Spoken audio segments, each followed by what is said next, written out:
Hi, I'm Ava from Belarus, and I'm so rich, I actually own private jets that can fly me to Korea anytime I want. Why Korea? Because that's where all the good-looking guys are. And who knows, maybe one day I'll meet the Lee Min-ho of my dreams. But even though I was rich, I was raised by a single dad, so things got pretty lonely sometimes. Dad loved me, but he was so busy running his multi-million-dollar business, he barely had time for me. Look, Dad, I made you a painting. Wow, honey, that's the cutest elephant I've ever seen. But that's a horse. Sure, we'll buy you a horse today. No, Daddy, I don't want a horse. I made you an elephant. Yeah, I know, baby. Daddy's put on a little weight, but you don't have to call me an elephant. I promise I'll start working out soon. Now, go play somewhere else. Daddy's got to earn all that money to keep my little princess happy. But I wasn't happy. Sure, I had everything a girl could ask for, but I didn't have a family.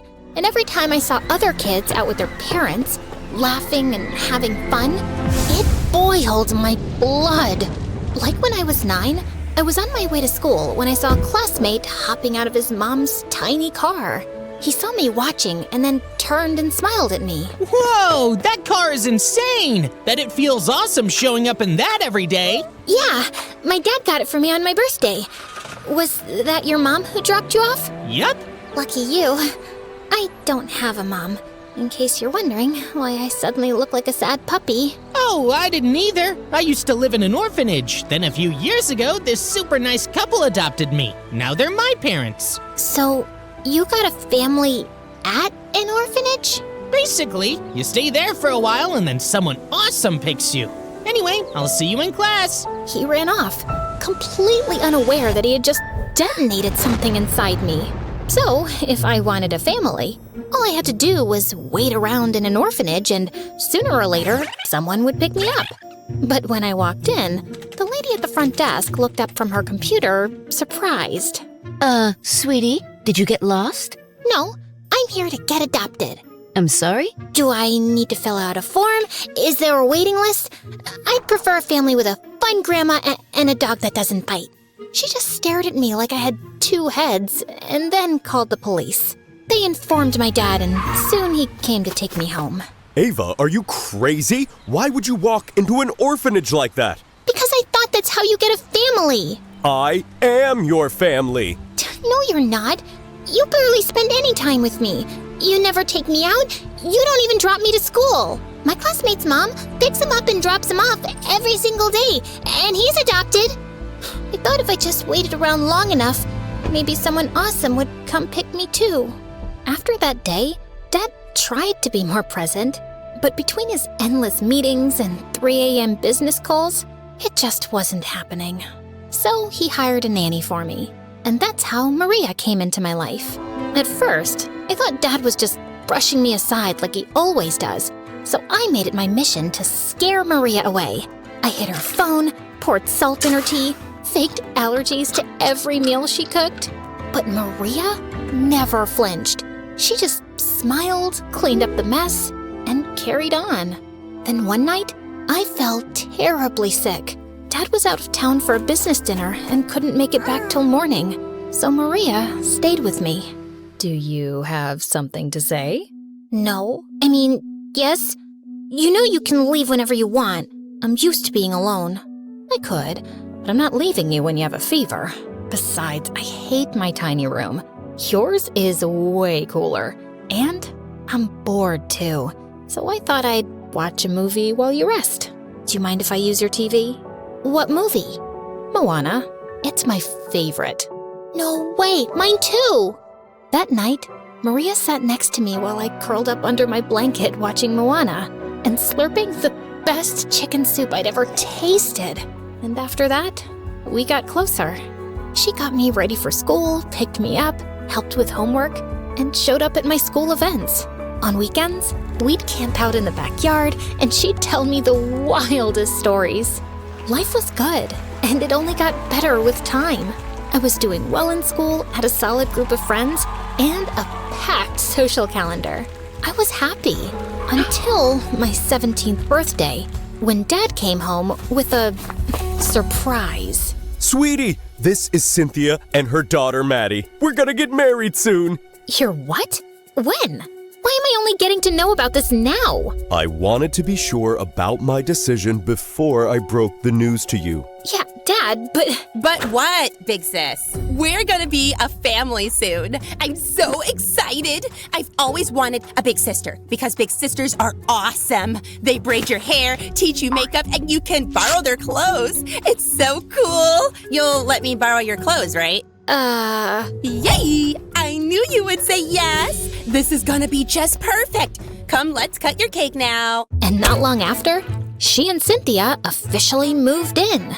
Maddie was loud and dramatic in a whirlwind of energy, while Cynthia was her exact opposite, calm, polite, and always watching with that unreadable smile that made my skin crawl. It felt odd, but Dad looked happier than he had in a while. So I pushed my thoughts aside and decided to go with the flow. On the day of the wedding, I was actually excited to read my toast for Dad. But before I could get a word out, Maddie plucked the mic from my hand. I can't begin to thank the Lord enough for giving me the chance to share my life with my new dad. I can call you Dad, right? Of course, sweetheart. And my sister, Anna. It's Ava. Yeah, but Anna just sounds so much cuter.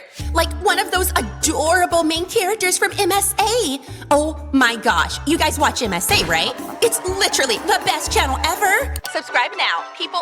It'll change your life. Anyway, I'm just so happy to be here and finally call these beautiful people my family. And then she started sobbing. I watched in disbelief as everyone began dabbing their eyes.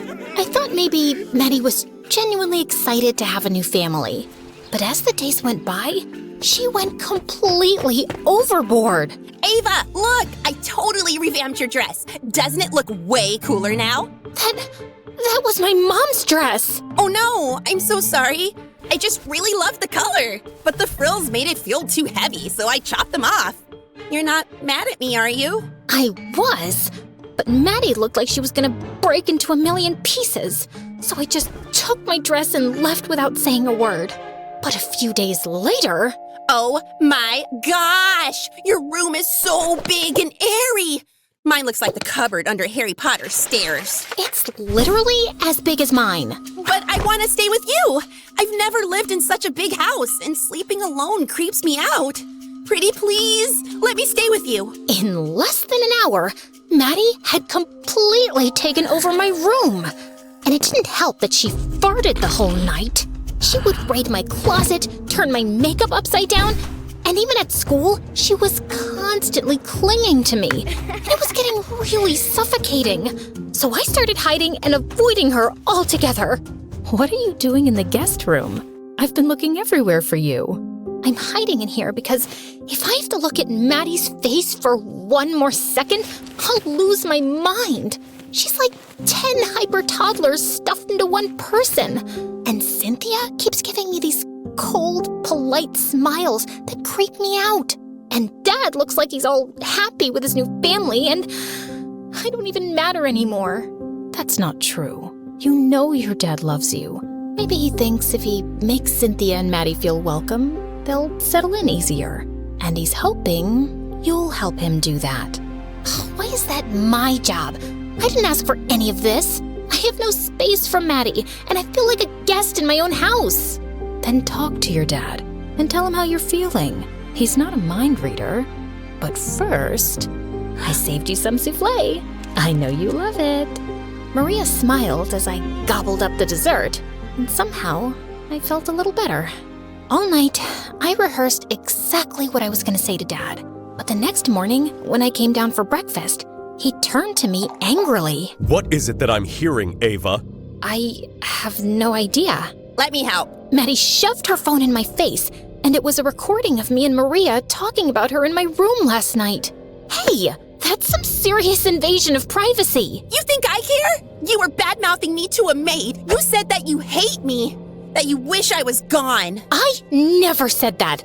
All I said was that I felt suffocated, but only because I've never had to share my space before. I just need time to get used to all this, Dad. You've had just as much time as Maddie, and she's adjusting perfectly fine. Sprawling across the whole house and claiming everything in sight is not called adjusting. That's called taking over. And I'm trying my best, but she's just too much. You wanted a family, and I gave you one. And now it's too much for you? Darling, don't be too hard on her. It's a big change for Ava. And yeah, maybe she does hate us, but she loves you. I don't hate anyone. I just want a little space. Is that too much to ask? Don't raise your voice at Cynthia. After you spoke so meanly about her daughter, she's still trying to understand you. Dad? No, enough, Ava. I don't want to see you right now. Before I could respond, Dad was already on his way out. And later that day, he left for an important meeting abroad.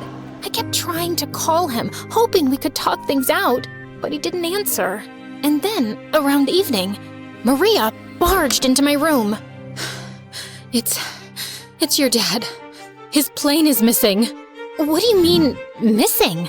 Maria turned on the news, and it was everywhere. Apparently, Dad's flight took off on time, but 30 minutes in, it dropped off the radar completely.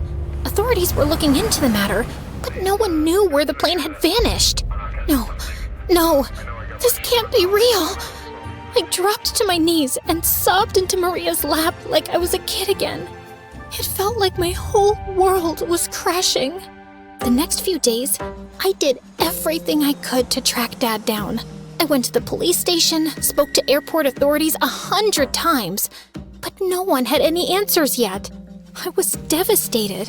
But Cynthia and Maddie acted like nothing had happened. Who are these people? My friends, of course. I was feeling so bad about your father's disappearance, I needed some cheering up, so invited them over. Come on, bow to them.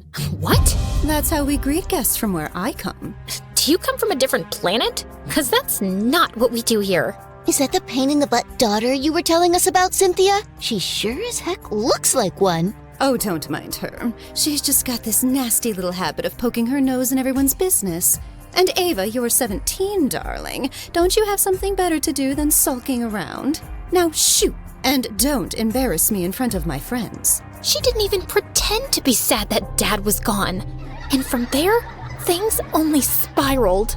One by one, Cynthia began changing everything. She replaced the furniture, hung creepy cat paintings all over the house, and fired the entire old staff. The only person she kept was Maria, probably because she knew the house too well, and someone had to train all the clueless new hires. The only good thing that happened was that Maddie moved to a bigger room. But that peace lasted only a few days, because her 15th birthday was coming up, and the whole house was swept into a frenzy. What do you think? Peach or pink? How can you even think about a stupid dress when Dad's still missing? He's not my father. I mean, not biologically. And this is the first time I'm having a real birthday party, and I don't want to ruin that. Besides, who knows if he'll even come back? That was it. I snatched the dresses from Maddie's hand and threw them out the window. She lunged at me, and we fought like wild cats until Cynthia pulled us apart. Of course, I got grounded for a week, and Maddie still got to celebrate her perfect little princess birthday. But that didn't stop me from getting a little creative in the kitchen, like adding a generous dose of pepper to the pasta or sprinkling chili flakes on the cake. Oh my God, my mouth is on fire! Quick, someone give me something sweet! Ah! What did you bake this thing in? A volcano? Is that wasabi frosting? Am I dying? It was so much fun watching Maddie jump around. But later that night, as I lay in bed staring at the ceiling, I couldn't help wondering, was this my life now? Was Dad ever coming back? Or was I just stuck with these two leeches forever? I quickly shook the thought away and got up to get water from the kitchen. But on my way back, I passed by Cynthia's door, just in time to hear her talking to Maddie. This was the worst birthday ever. What if she wakes up one day and poisons me? Mom, she's insane! Relax, honey. She won't be around much longer. Wait, are we gonna kill her? That seems a bit much, don't you think? Oh, for heaven's sake, no. I was in your daddy dearest's study the other day and found some documents. Turns out Ava's adopted. She's not even his biological daughter, but I'm his legal wife. You know what that means. That you can't marry anyone else? No, you idiot. It means when the time comes, we won't have any trouble taking over everything. Legally, she's nothing. You're so demented, Mom. I really hope you mean diabolical. Yes, that too. The information hit me like a punch to the gut. I was adopted? Why hadn't Dad ever told me? And if that was true, who were my real parents? Were they still alive? Did I have a whole other family somewhere out there? I had to know the truth. So the next morning, while Maddie was at school and Cynthia was in the shower, I snuck into her room and rummaged through her drawers. Finally, I found the adoption papers. Dad was listed as my legal guardian, but there was no mention of my real parents. I headed straight to the orphanage listed on the documents, but the lady at the desk wasn't having it. I'm sorry, but we can't release personal information. It's against our policy. Please, I just found out I'm adopted. I don't know who my real family is. I'm not here to cause trouble. I tried everything in my power to convince her, but she simply refused, and I stormed out in tears. Maybe I'm just destined to be rejected by every family I try to be a part of. That's a bit dramatic, don't you think? I spun around to see a familiar face smirking at me. Wait, I know you. You're the guy who's always building weird gadgets during lunch. They're not weird gadgets, okay? They're brilliant inventions. One day, I'm gonna win a Nobel Prize for them. Uh-huh. Best of luck with that. But I'm in the middle of a meltdown here, so leave me alone? I would, except I have an offer for you. I kinda overheard that you're looking for your real parents. Well, my dad runs a private detective agency, and I work with him sometimes. If you want, I can track down your parents for you. And why exactly do you want to help me? For money? No, money's for losers. I've got bigger plans. There's this annual tech convention, and only the top minds get invited. Your dad is kind of a big deal in the tech industry, and there's a chance that he might know the organizers. Maybe you could tell him to help me get in and pitch my inventions? If you'd done your homework, you'd know my dad isn't around. I know, but he'll be back. I'm sure of it. It's my detective's gut instinct. So, do we have a deal? Liam's words were oddly reassuring, and he sounded sincere about helping me, so we shook on it and got to work. The plan was simple. Sneak into the orphanage at night while everyone was asleep and dig up my adoption records. I've been volunteering there for a while now, so I know where the cameras are and all the back entrances. All we need to do is somehow get to the computer to go through the records. It'll be a walk in the park. Or it'll be a drive to the jail. Let's stay positive, shall we? What are you talking about? I turned around and saw Maddie staring at us. I heard the word jail. Maybe that was just you taking a peek into your future. Very funny. Are you two dating? Not that it's any of your business, but no, we're just friends. That's just perfect. Liam, I've had the biggest crush on you for a while now, and I've been meaning to ask you out for prom. I had a whole dance and everything planned. Want to see? Yeah, he'd love a demonstration. Maddie grinned, then jumped on the table and started wriggling around like a hyperactive octopus. The whole cafeteria erupted in laughter, but she thought people were cheering for her and kept dancing like a maniac. So, what do you think? Will you go to prom with me? Yeah, no, I could never match up to that. Thanks for asking, though. And Liam practically sprinted out of the cafeteria. What the heck just happened? I thought that was amazing. Oh, it was definitely memorable. But some guys prefer normal girls. You, on the other hand, are extraordinary. Anyway, this was fun. See you at home. Best day ever. Or at least it was, until night fell and it was time for the mission. Liam picked me up and we made our way to the orphanage. We slipped through the back door and padded silently through the dark hallway, avoiding the cameras until we reached the reception area. To our luck, the computer at the front desk wasn't password protected. So Liam quickly typed in my name, but nothing came up. He tried my dad's name, and still nothing. How is that possible? It says in the papers I was adopted from this place. Why is there no record? That is strange. Maybe we can check the archive room? I know where they hang the spare key. But just as we turned to leave, we heard footsteps approaching. We dove behind the reception desk and held our breath. I peeked just a little and saw the same receptionist shaking hands with Maria. Thanks for your help. I know how it might have been risky for you to delete the records. It's fine. I owe you for the time you helped me out with money. I have some work to wrap up, so I'll see you soon. Maria nodded and left, and the receptionist walked off too, while I just sat behind the desk, frozen. Wait, isn't that your maid? I've seen her drop you off at school. Liam was saying something, but I couldn't focus. All I could think of was the one person I trusted the most had betrayed me, and I needed to know why. So after scanning the area and making sure no one was around, Liam and I bolted. When I got home, I immediately went to Maria's bedroom, but she wasn't around. So I decided to wait. And minutes later, the door opened. Oh my God, Ava, what are you doing here? You lied to me. You knew I was adopted, but you didn't tell me. What, Maria? Why would you get my records deleted?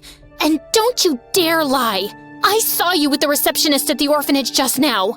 Ava, I know it's hard for you to trust me right now, but please understand, your life here is far better than anything your biological parents could have given you. Believe me, some truths are better left undiscovered. Are you serious right now? Have you not seen what Cynthia and Maddie are doing to me after Dad's gone missing? If there's even the slightest chance I could find my real parents, why would you not want that for me? But Maria didn't say anything. Oh, so now you won't answer me? Silence. Fine. If you won't tell me, then I don't ever want to see you again. Get out! You're fired! Maria tried to say something, but I was already on my way out. And the next morning, I found out that she left. I was so heartbroken, I locked myself in my room. I didn't talk to anyone, had zero appetite, and barely got out of bed. Not that anyone cared. There was still no news of Dad. And Cynthia and Maddie were more than happy to have me out of their hair. The only person who called me was Liam, but I ignored him too. Then a week later, I was sulking in my room when I heard someone screaming. I went downstairs and saw Liam desperately trying to free himself from Maddie's grip. Come on, Liam! Just give me one chance. I'll do anything for you. You don't like my dance? No problem. I'll learn how to sing for you. My mom says I have the vocal cords of a siren. Wanna hear? Liam looked horrified, and I had to jump in. Get a life, Maddie. Can't you see he's not into you? Oh, please. You think he likes you? Have you seen your hair lately? It looks like a mouse's nest. And only a raccoon would fall in love with you with those stupid under-eye bags. Ugh. Anyway, this isn't over, Liam. When I want something, I get it. She flipped her hair dramatically and walked off, and I took Liam to my room. Thank you for rescuing me. I'm sorry for ignoring your calls.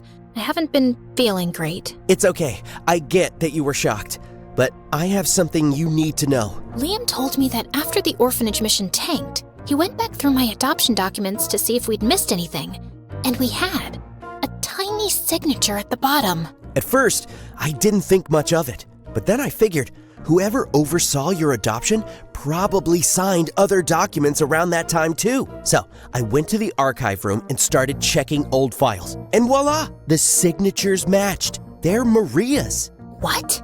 Yep. She worked at the orphanage around the time you were adopted. So I checked older employee records and found out she had a sister. And not just any sister, a famous one. What about her? The internet says she was quite the sensation, but one day she just vanished. Rumor has it she got involved in some criminal activities and was sent to jail. But others say she left the spotlight because she was pregnant. I stared at him. You're not suggesting that she could be... Your mother? It's possible. I put together a timeline of when Maria's sister disappeared and your birth and adoption dates. And it kind of matches. But the only person who can say for sure is Maria. Do you know where she is? I fired her. I was so mad, I didn't even give her a chance to explain. I immediately called Maria, but her phone went straight to voicemail. I dropped her texts, but she didn't reply. So Liam suggested we go to the orphanage and ask the receptionist. Oh, not you again. Please, I just need to find Maria. I know she used to work here, and I deserve to know the truth.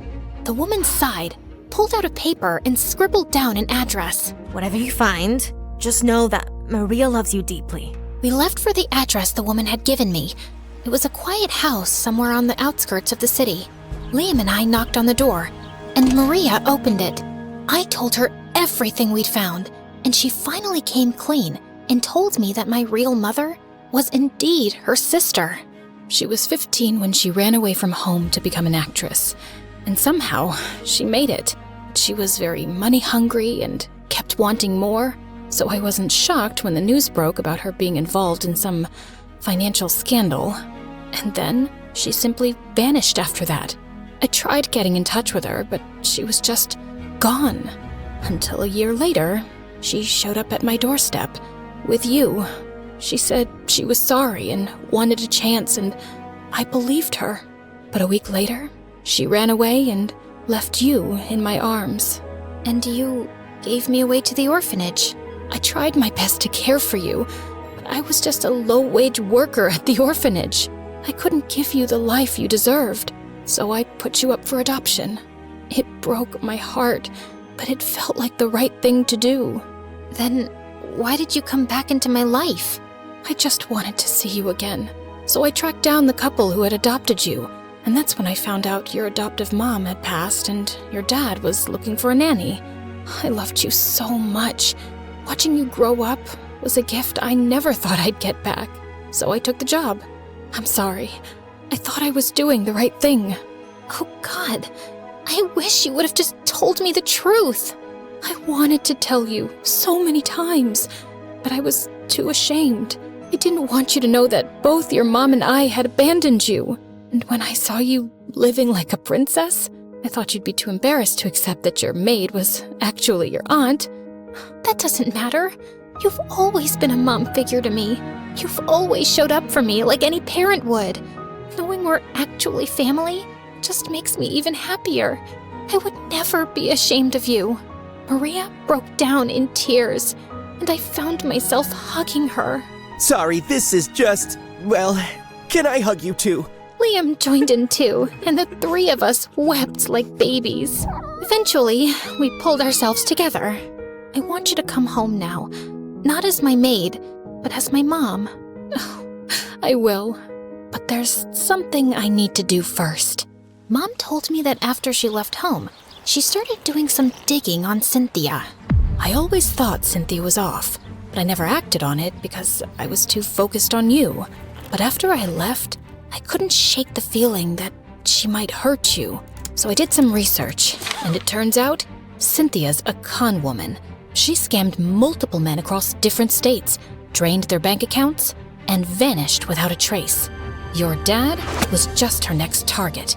Then we need to go to the police right away. Wait, as terrible as Cynthia is, Maddie is just a kid, and she doesn't deserve to pay for her mom's mistakes. Let's confront Cynthia first and give her a chance to fix this herself. I didn't totally agree, but I understood where Maria was coming from, and together we headed home, right in time to crash one of Cynthia's little parties. Oh, Maria, thank God you're back. These new servants are a mess. Do me a favor and get them in line. Get out. I'm sorry. Could you repeat that? I thought I heard get out. You heard right. We know all about your scams, Cynthia, and how you planned to rob Ava's dad blind, and we've got the evidence to prove it. Maria threw the evidence in Cynthia's face, and she was shocked. How dare you threaten me in my own house? Don't forget, your dad and I are legally married, and you're just his adopted daughter. Legally, you don't stand a chance. Just so you know, An adopted child has the same rights as a biological one. More importantly, you're still married to the last guy you conned, meaning your marriage to my dad isn't even valid. So, here's the deal. You leave and never come back. Or we hand everything over to the authorities. Your call. You did this. Ava's just a naive little brat, but you poisoned her. Why don't you leave this house and crawl back to whatever dumpster you came from, you filthy maid? Do not say another word to her. She's not a maid. She's my family. And nobody disrespects my family and gets away with it. And no one talks to my mom like that and gets away either. Maddie lunged at me, but tripped over the carpet and face planted on the floor. Okay, I'll fight you tomorrow. Right now, I can't feel my face. A little help, Liam. But Liam simply looked the other way, while Maria took Cynthia's hand and dragged her outside. She kept screaming and kicking, but Maria didn't give two hoots. And Cynthia didn't have much choice, considering the evidence against her was solid. Cynthia and Maddie left, and soon after we got the news that they were intercepted at the airport. Turns out, the police had already been tracking Cynthia for months and were alerted as soon as she scanned her passport. Soon after, Cynthia got charged on multiple accounts of fraud and identity thefts. Since Maddie was only 15, she was let off with some community service and later placed in foster care. Because God knows she needed a better mother. After the dust settled, things started falling back into place. Except, there was still no news about Dad.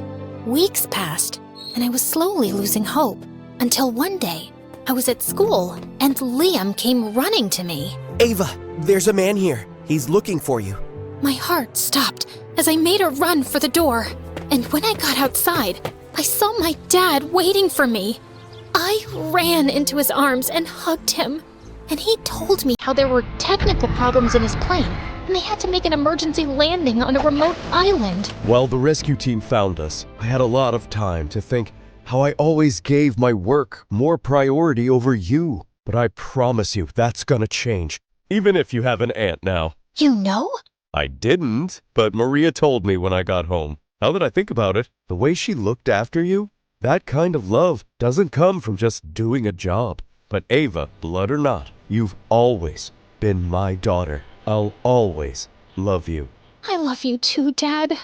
I hugged him again and realized family isn't just about blood. It's about the people who never leave your side.